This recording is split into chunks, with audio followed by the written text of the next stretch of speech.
Malaysia, pinabuluanan ang DDS News na magsusupply sila ng fuel sa Davao, Pahiya at Sampal sa mga bobong DDS. Maganda to ha. Sige nga. Kopi ko Blanca, di lang creamy, gentle din. Again, sa mga bagong pasok, huwag kalimutan mag-like and subscribe, mga absat. Alright, here we go. Ay. Haba ng harang ni Icon ha. Sarbad.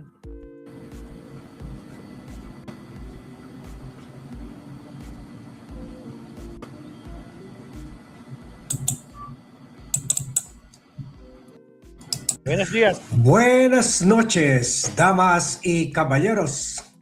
It seems that you don't just have to be stupid, but you have to be a little crazy to support the Dutertes or to be a member of the DDS machinery.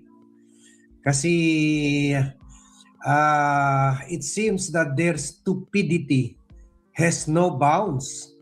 At ngayon, pinagtatawanan tayo dahil sa kanila, pinagtatawanan tayo ng buong Asia at ng buong mundo. Kasi napunta na rin ito sa iba't ibang world news na naglabas ng denial ang government of Malaysia na magsusupply sila ng fuel sa Davao. Sir Leonard, sa Davao lang. Hindi paano kasi. Grabe ang paepal ng mga minions ni Duterte. Sa hangarin nila, ipakita na napakapalpak at useless ni President Bongbong Marcos, or siguro gusto nila makipagkompetensya kasi nakakuha na ng Russian oil ang Marcos administration. So yan, naglabas sila ng mga series of news. Una, fuel daw from Brunei. Wala, hindi naman totoo. Fake news. Ngayon, fuel from Malaysia. Pero ang Malaysia, syempre, masisira sila sa mga Malaysian citizens. Kumbaga, sila na nga, in short supply of fuel, ibebenta pa ba nila sa Pilipinas? So naglabas ng denial, naglabas ng press statement, circulated all over the world. So isipin mo yan na napaka crazy talaga ito ng mga DDS. Actually dahil sa kanila ang daming black eye na ng Pilipinas. Tingnan nyo si Duterte, first Asian to be charged before the International Criminal Court. Buti sana kung napupunta tayo sa world news for the good reasons. Pero hindi.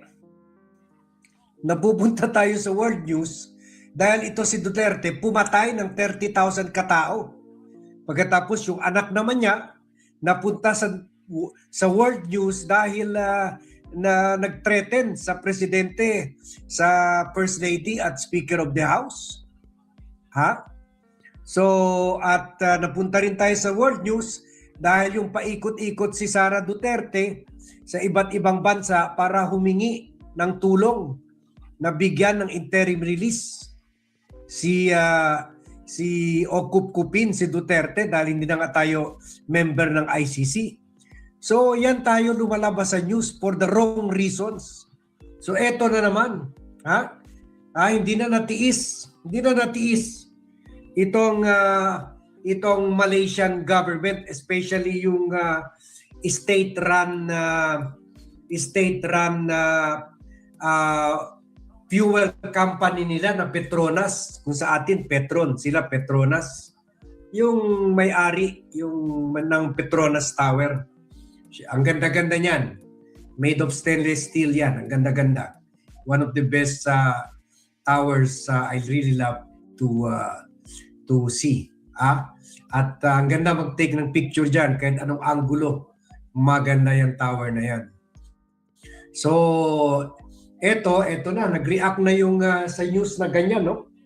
Davao del Norte, ICE 44 million liter fuel import from Malaysia amid global tension. So naglabas na ng Petronas ng press statement. Sabi ng Petronas sa press statement pinalabas today, sabi nila, Petronas refers to recent media report on a proposed fuel supply arrangement involving a local government unit in the Philippines. Buti na lang, kuwan pa sila. Buti na lang hindi na nila in-identify itong local government. Petronas wishes to clarify that it is not aware of nor involved in any such arrangement and has not entered into any related agreement or commitment. Petronas' immediate focus is to ensure that reliable and continuous supply of fuel really, Sir Leonardo? is available for Malaysia. So yan, kaya naglabas na sila ng payag dahil lumalabas na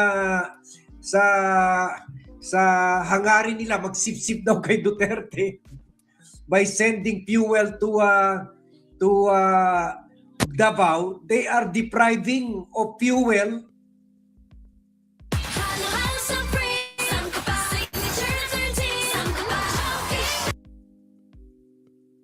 Okay, great. You haven't taken a single note. to the people of Malaysia. Diba?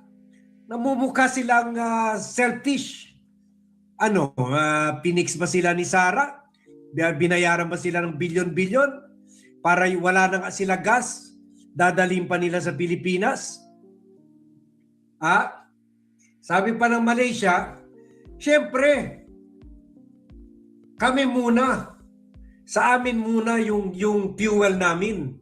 Sabi ng Malaysia, this remains its utmost priority, supported by established supply network and close coordination with the government. So, yun, parang ang gobyerno ng Malaysia ang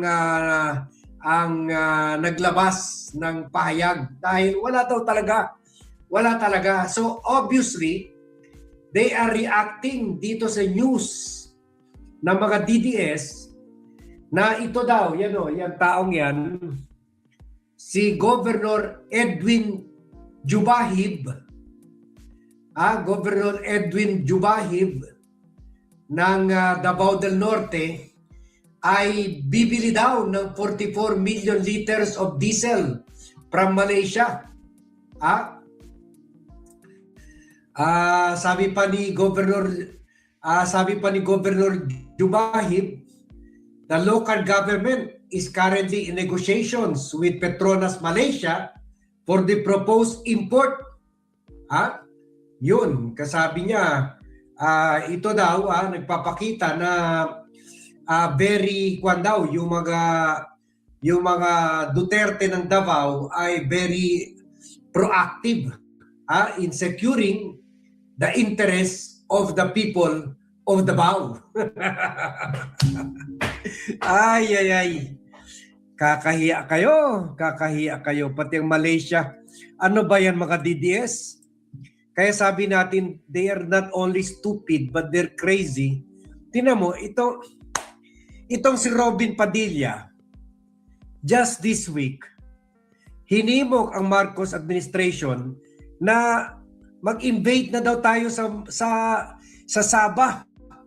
Kunin na daw natin ang Sabah kasi maraming oil yan. And then, a few days later, ito naman si Davao del Norte Governor Jubahib, na bata talaga ng mga Duterte. Naalala nyo, isa ito pagpasok pa lang ni President Bongbong Marcos, andyan pa si Bernard Abalos. Isa ito sa pinasuspend na governor at pati sila Sara, pati lahat ng mga DDS, si Duterte hindi pa nakulong noon, ginawa nila lahat para tulungan itong si Jubahib. Ngayon, nagkakalat na naman. At napunta na naman tayo sa international news for the wrong reason. Ay. So, ito, kakaya. Itong si Robin, ini-instigate yung invasion of Sabah, Malaysia. Kunin na daw natin yung 18th, i-revive na daw natin yung 18th century claim over Sabah. Pagkatapos, ito naman Davao, sinasabi, nakikipag-negotiate sila.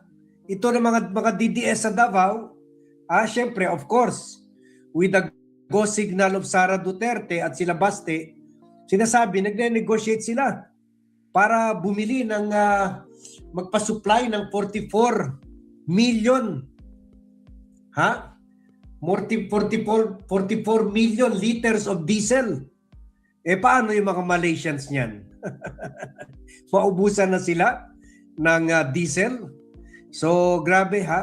Ito na lang pahabol na vlog natin at ikalat nyo ito. Nakakahiya ito.